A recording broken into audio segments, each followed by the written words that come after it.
What's up, guys? This is episode 7 of the J&B Podcast. Today I have my parents, Julian Djung, Anni Wijaya.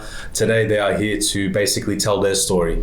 There's a lot of stories about you guys. A lot of people have different stories about you. But today's your opportunity to kind of tell people who you are and what you do, right? All right? So first thing, right? Why did you come to Australia and what did you do when you came? I came to Australia back in January 87. 87? Yeah, okay. January 87, but I landed in Sydney instead of Melbourne. Yeah. So in Sydney, just took English course because I come from Indonesia with little English.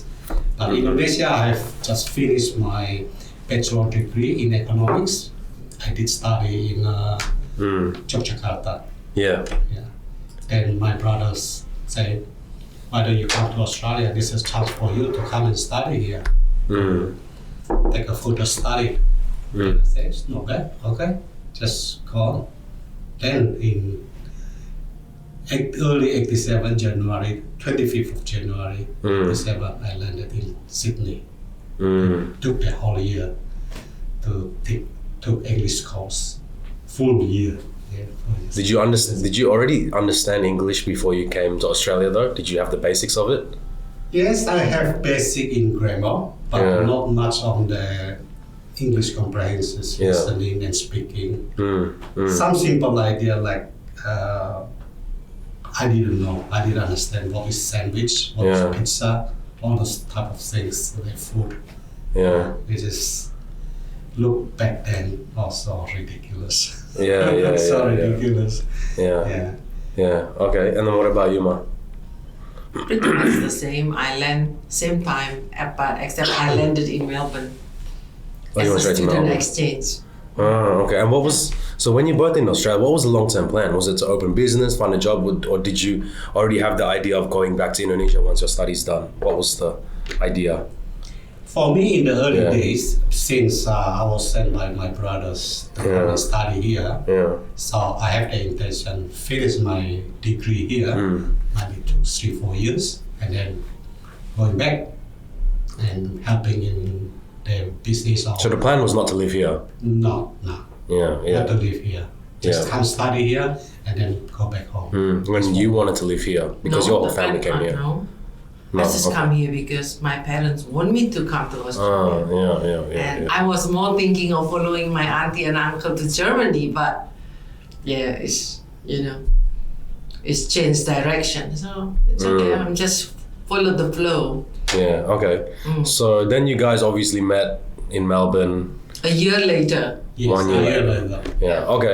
So during the time, I took English course in Sydney, and then I enrolled in a few unis. One of them is New South Wales Uni, and then MIT.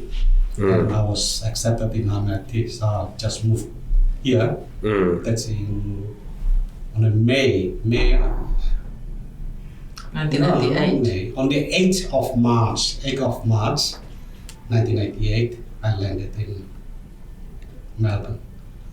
1998? 1988. 1988, okay. So 1 year after, Okay, so after, then you got married, blah, blah, you obviously, and then that's when you decided to live in Australia? Yes. After that, yes. Okay, and then so what was, in terms of your career, what was the plan to both of you find, jobs, open a business?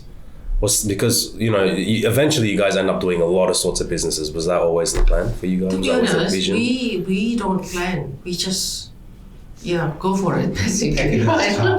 Take it as it's come. My background back in Indonesia, I like to selling things. Selling. Since I'm in primary school, I'm selling stuff. That's why you study marketing. Big bag of lolly, break them down, selling in small pieces. I all go through that. And then when I landed in Melbourne after I got accepted in MIT, right, and then just within the first week, I already got a part-time job in Paris Croissants. It's a cafe. This is all they got. My boss have 5 stores, so I work in 5 of them. every Monday to Friday. At the time, you have no limitation how many hours you can work. So it's very convenient for me to work because the location of the cafe is in the CBD. Yeah. So I just work at my maximum. So up to 40 hours a week. Yeah. Early morning, I started about 5:30. Just come to the shop, open up, preparing the croissants and everything, making sandwiches, making coffee for all the office workers that can passing by because it's very busy. It's just very busy. Then went to school. I went to uni for the lecture, about 10, 10:30 or 11. But the hours is very flexible. So whatever I can find, the free time, I call up my boss. Hey, is there any free? You need me in which store? I just jump in. And you do everything, yeah? You also do the book, do everything. Okay, and then in terms of business venture, how did that all start? Business venture, So toward my third year in MIT, I did marketing degree. On the third year, I got the news from my brothers back home that they manufacturing some product that they are interested to market it in Australia. Then I asked them what product you got, and then they say, we have the office chair mechanism. You know, the mechanism that's to bring the chair up and down. All the mechanisms. I said, okay. Send me a few sample, and then I take a look at it. And then during that time, we don't have Googles, we don't have emails, so we have yellow page. So I just go through, want to find who's the player in the marketplace, who is the manufacturer of the office chairs, who are the retailer, where the product they coming from, what the product coming from, the component coming from. I study do some on the research. Then we find this is an opportunity because during that time is recession, big recession. Yeah. Early 90s, this Australia hit by big recession after the 1998 market crash. So all the business very bad. So I saw this is opportunity because the product that's after I do the survey, the product that's coming mainly from America, like Canada, America, from Germany, from Italy, the spare part, all the parts coming from that side of the country, and China not yet. China haven't manufactured anything at all for this type of industry. But my brother already started doing the prototype. So I said, send back here. This is good opportunity. I know that the pricing, where they get it from and how much in the market they buy it for. So I think this is a good opportunity because now the market requires cheaper cheaper price for the product, purchase. Then I start to targeting my potential customer, but coming and visiting them, bringing my prototype, showing to them that's what we can do, and we accept their suggestion. Anything that we can do based on the specification.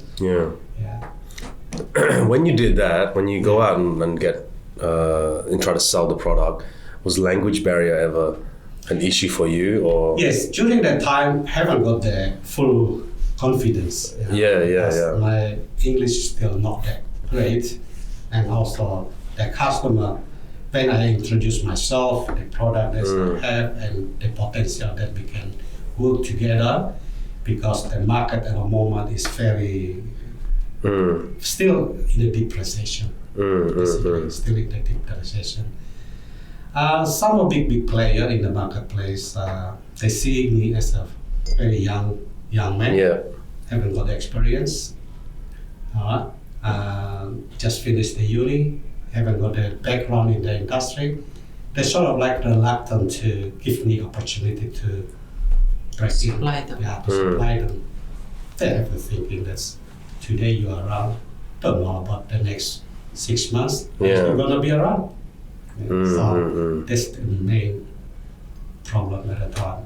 But I keep persisting, visiting other like middle and smaller operator. Most of my customers, they start from the garage. So I come visit them. Then I say we are in the same boat. Or we are in the same boat. I can supply you. You have very low overhead. I still have low overhead. I'm the driver. I'm the sales guy. I'm the store man in my garage. I started from my garage, home garage, 10 by 6 meters square. So how did you end up scaling that business into multi-vic, getting a warehouse and? I started very slow. I started very slow. Business from home, from the garage, and then starting there, and then getting bigger. I mean the space. We keep renting until 5 warehouse at some stage. Renting like 250 meters square. First I share it with one of my friend, and then end up with 5 small warehouse, 250 meters square, up to 5 warehouse in the same complex. All those happen because we come in with that, as I mentioned early. I come to the industry when the recession hit.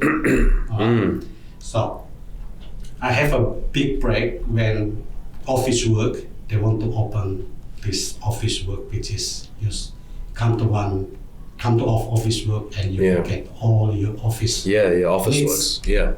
And people at the time, they start their business from their home. So sort of like home office. Office idea. So people don't need to lease or rent a big office because the economy is not good. So people started from the lounge room, kitchen room.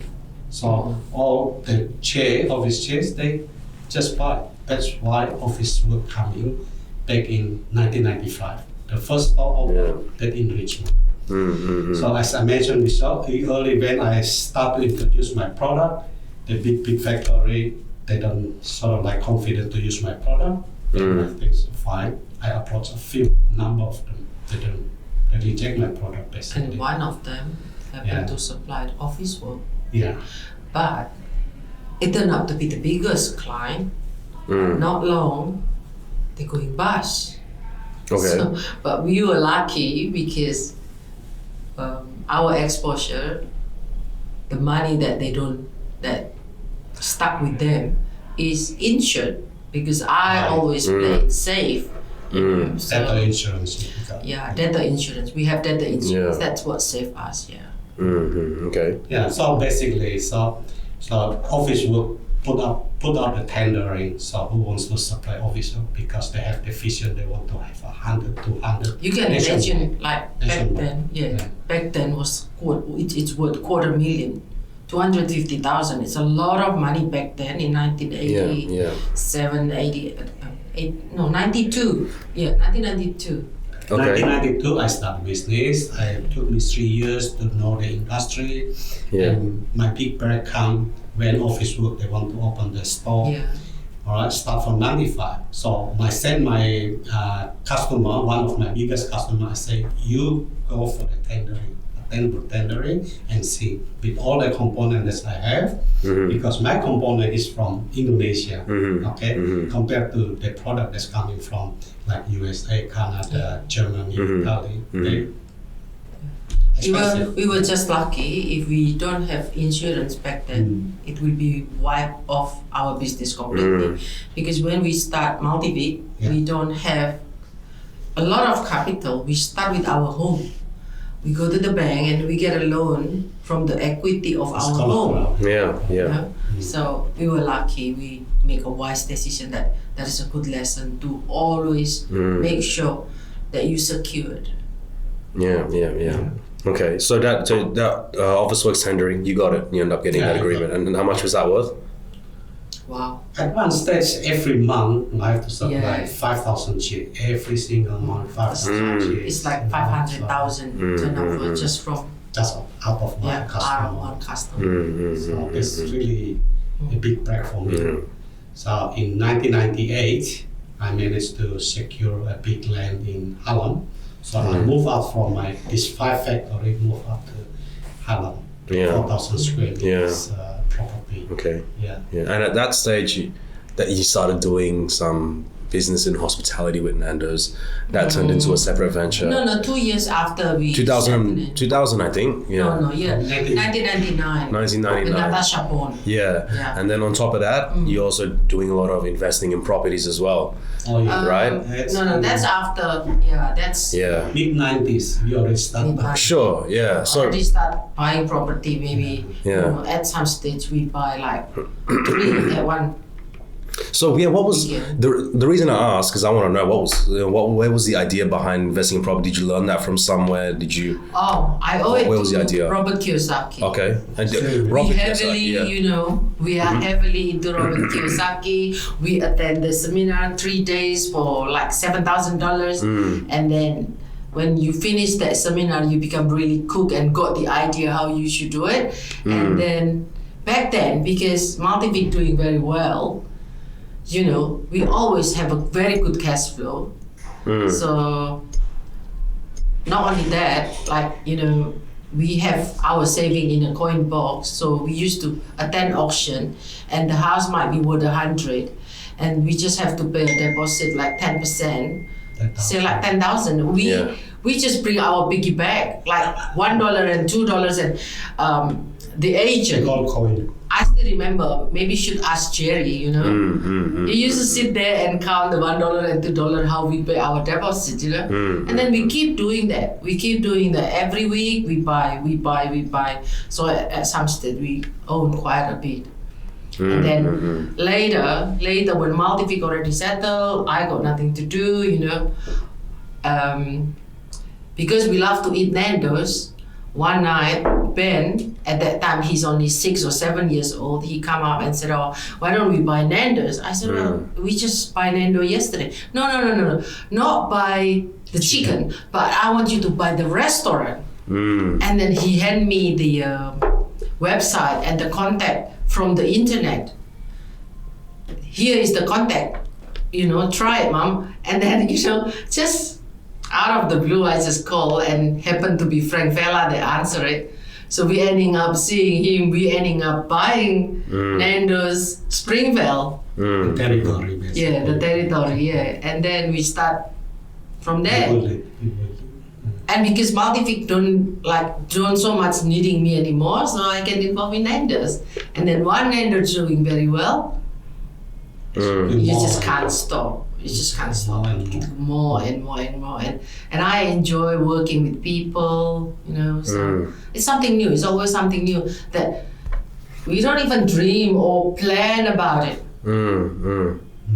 Yeah. So at one stage you're running Multivic, then you had 15 Nando's stores at the same time. And at the same time you're putting all your money in property, right? Yes. And we all know how hard it is just to manage one business. Yes. And at this stage you guys are running all sorts of stuff. Like how do you manage that? Well, what's the most important part? Is it finding the right people? Is it just being proactive? I just love working with people. Yeah.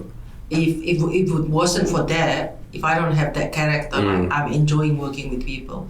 I don't think I choose to do Nando's because it is really you wake up, think of Nando's, sleeping thinking of Nando's. Even you sleep, you still dream Nando's. But I really enjoy what I'm doing, and basically we're surrounded with our staff, very close. We're very close. We motivate. Besides they helping us in the business, we do motivate them as well. Motivate in terms of buying the first house. Yeah, and a lot of our staff ending up like me. They own a few property because I teach them how to do it. We used to buy land, and then later we sell it again. We make money that they couldn't. Double. Say you buy for 50,000, you sell it for 100, just in 1 or 2 years. Those kind of money you can't make it from working. I always tell them, when you want to be rich, you don't work for people. You just have to thinking outside the box. To work, do something. Be not ordinary. Just have to be extraordinary. It's not working for people, but the most important, what you do with your income. Yeah. Okay.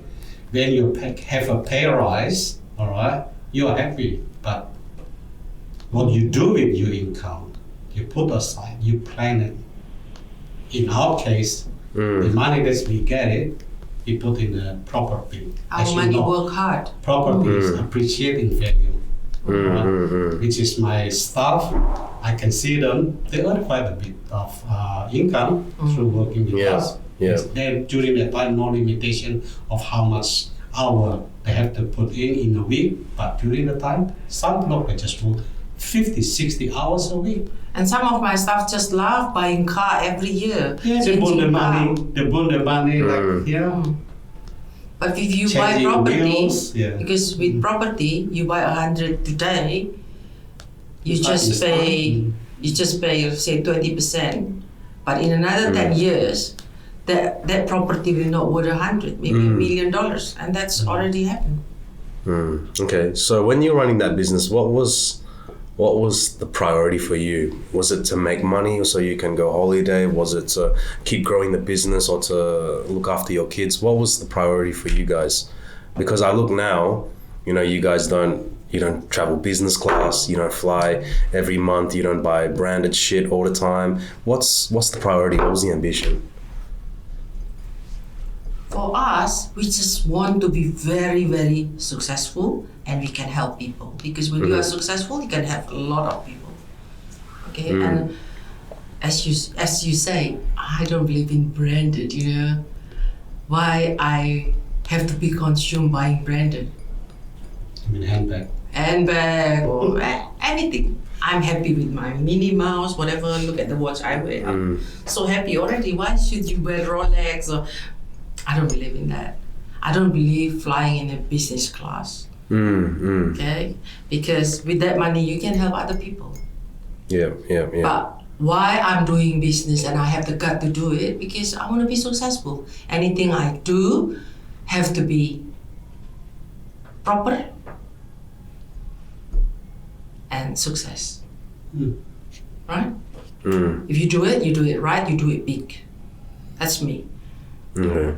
Yeah, basically during that time, if you want to be successful, you surrounded yourself with people who know the industry, who know the thing that you need from them. If you need a banker, of course you're surrounded with a banker, the accountant, your lawyers, and then some people who are successful in the property development. You come close with them, you ask them, how they do it. You learn from them. You have to be surrounded by positive people. Yeah, positive people, that's right. If you're surrounded by people that is so negative and tell you that, you can't do that, you will not make it, it's not good. But I can be successful because I'm surrounded by people that is, positive, always encouraging, It's not saying that everything will go smooth all the way. A lot of problems come along the way, but these people support you and then fix the problem, always. During, now that you guys are more settled down, you're not going as hard as you used to, what are the things that you wish you did differently back in those days? Do you wish you spent more time with your family? Do you wish you did even more business? Do you wish you could have changed a couple of things? No, I'm quite happy. I don't have any regret. And I'm happy being able to say, well, that's it, it's enough. It's time to pack up now and then looking after my family now. Because during that time, yes, we acknowledge we don't have time to spend with our family. We don't have time to see the world, So the minute I decided, okay, I don't have Lando anymore, and then later I decided, okay, let's pack up multi-week and rent the warehouse. I have more time to see the world, spend time with my parents, spend time with my kids. Happy. They're not kids anymore. And they're not kids anymore. Yes, that's right. What about you, Bao? What do you wish you did Same differently? thing, like in the same line with mom said, we don't regret it. The same with me. I don't see my past as I regret it. Why are they doing But what do you different? think you could have done differently? Maybe is there slight things that you could have improved, something that you could have had a different approach? No, I still take it as, what happened in the past is sort of like already planned out, already planned to my life. Like, I should doing that one, all right, how I started, but during that time is exactly what I have to go through, and I don't have any other option to do it. On other occasion, you did mention to me that you tell us I found a Muslim during that time in 1988. Yeah? You say people who actually on the idea is the one that's success. For me at the time, I got the idea, but I cannot execute it because my priority during that time is just to pass the subject. I don't want to disappoint my parents, disappoint my brothers. So my priority during that time is to study and pass the subject. I give you one example. When we start doing the investment in the property, not we haven't got money yet. I mean, we just started the business. Very hard to start the multi-field. All right, started. But during that time, we can see I like property. So every Saturday auction, I just always attend it. And property in Chadstone, all the old housing commission, 2-bedroom concrete house, they sell it between mid 60,000 up to 80,000. And then I said to one of my friends, I said, I cannot buy it. I cannot buy it because I haven't got enough money. When it's still very cheap. Then it's still very cheap. And then my friend say, you don't have to regret it. That's already the past. During that time, you don't have the money to buy. Even it's cheap, you don't have enough. If it's 60,000, 70,000, 80,000. You see it's cheap now, but you don't have money, you don't have capability during that time. So the priority not buying the property during that time. And it's true, when the property is already up, that's the minute I buy. Yeah. So the idea is not what you haven't done during that time, but your time is not coming yet. The time, if you have to go through the process, it will come good at its time. Yeah. So and no regret. If you regret, you will never be happy. We always grateful for whatever. When I have to let go Nando's, it was very painful, but not losing the Nando's. It's losing the people I'm working with every day. And I think every one of us feel it, even Nathan, So that part, but no, we never regret. That's why we are happy. We are happy with how we learn, So just follow the process, basically. Yes. And now it's time for us to do all the crazy things that I can't do before. I can go to Disneyland and buy toys, like a kid. I think that is, It's good. It's great. Good for you. Yeah. It's good. Yeah. And then you know what? So you guys came from Indonesia, to Australia, and then you guys made a success story out of it. I see a lot of, you guys see it too. We see a lot of international students, a lot of people who migrated here, and you know what they say? Australia's too tough. The market is not ready for innovation. It's hard to survive here. It's better to go China, better to go Indo. What's your advice on that? No. What do you think of that? This is a land of opportunity and will always be. And it's depend on us. Yeah, basically you have to keep looking and keep exploring. Any opportunity come, just take it. Just take it, just do it. Yeah. Don't thinking that I don't have enough capital to start it, right? To start a business. But basically, you can start at very minimal capital. Just like give when your we best. start, when we start, we don't really we don't have capital. We use our, our supplier as our banker. You know, they give you product for 1 month. After you sold, you pay them back. Just do it. That trust. You build that trust. They give you product. You promise 2 weeks pay or one month pay. You have to pay them. If you are short, you must come to them, say we are short this month. Okay, maybe we can. In a way, we are very lucky because people trust us. When I go out to the bank and I tell them my plan, I don't study finance, so I have no idea, but I just sell myself. Like, this is my plan, and I believe I can be successful. This is what I have, and then we start from there.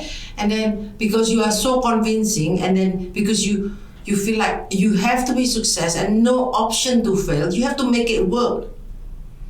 We used to buy all the Nandos that are having problem, that people cannot run it, and then they're not doing well already.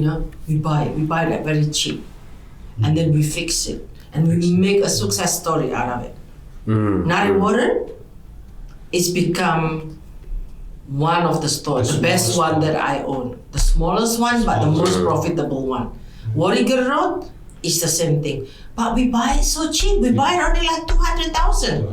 And then we start from ground zero, because you cannot fail. You have no option to fail. You just fight for it until it's successful.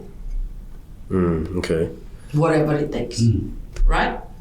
Yeah. Okay. Well, brings me to my last question. Okay. So for anyone who is looking to start a business, anyone who is starting with zero capital, what is, or not necessarily zero capital, but anyone who just wants to start a business but just doesn't know how to run it successfully, what is your number one advice? Is it go to uni? Is it go find someone successful, approach them, and ask them how.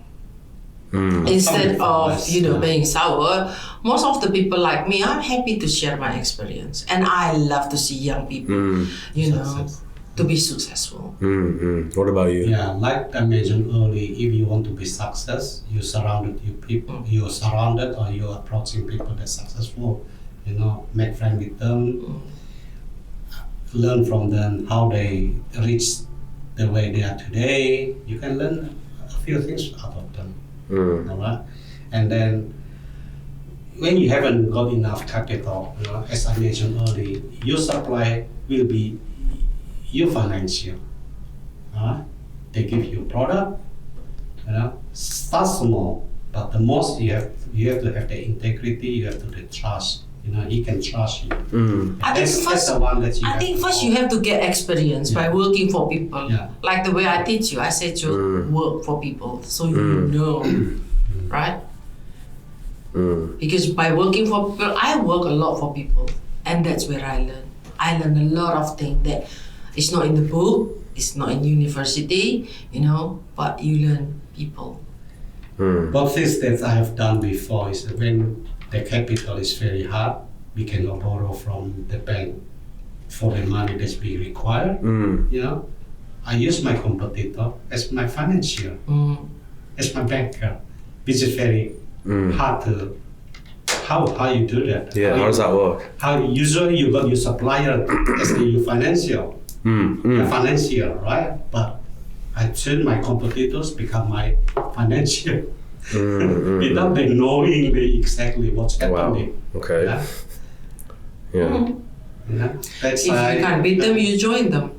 Not that. No? Not like that. what I mean. I mean, you got opportunity to supply the market, all right, and then you see that opportunity, which is your competitor at the time, they are lacking of, and then they have big overhead. I don't have big overhead, all right, but I don't have enough capital. So how can I use this competitor become my financial? If I go to bank, I can only can be lend limited amount. So I use them as my financial. The way I do it, I say, okay, I buy the product from them and then sell it back to my customer, which is also their customer, right? This happens from quite a number of years without them realizing it. Without them realizing that I was their competitors. Yes. They thought that I was like a normal customer, big customer, buying more and more and more. So I buy from them, then deliver to their customer. So because that's you provide a better service. Yeah, so that's what people love our service. Yeah, you know, yeah. They call you now, you deliver now. So like that's my promise. I know that they deliver turnaround time is very long, like a week or 2 weeks to get the product delivered to the customer. So I see that as an opportunity. Okay, I can beat that, but not with my product, but with their own product. So I go visit the factory, visit the warehouse, over the counter, I buy how many stuff, load it in my van, and then I turn 2-3 blocks, dropping it off to the customer. They didn't know. And my customer know very well, the product is basically coming from there. But why I can supply him? Because I buy in big quantity, so I got it much cheaper than my customer buy. So I still can sell it to him, with a price that's similar to what my competitors selling to them. But they like my service because they ring today, they got it today or tomorrow. So that's how. So in short, everybody can sell product. You have to sell what other people don't sell, what other people don't have, which is service. You know, and then you look after your customer, and then gain their trust. That's important. You know, if they got problem with your product, you attend to it. People love it. Yeah. Okay. Well, is there anything else you guys want to say while you're still here? Yeah, for the young people, I think you got nothing to lose. Right? You are what you are, and then you have to pursue your dream. Just do it. Just do it. Don't be afraid of failure or rejection. Just do it over and over. Do it. You will win it if you dare to dream big. You know. Yeah. Okay. Stay positive. Okay. Well, thank you for coming here, and see you guys at the next podcast. Okay. Thank you.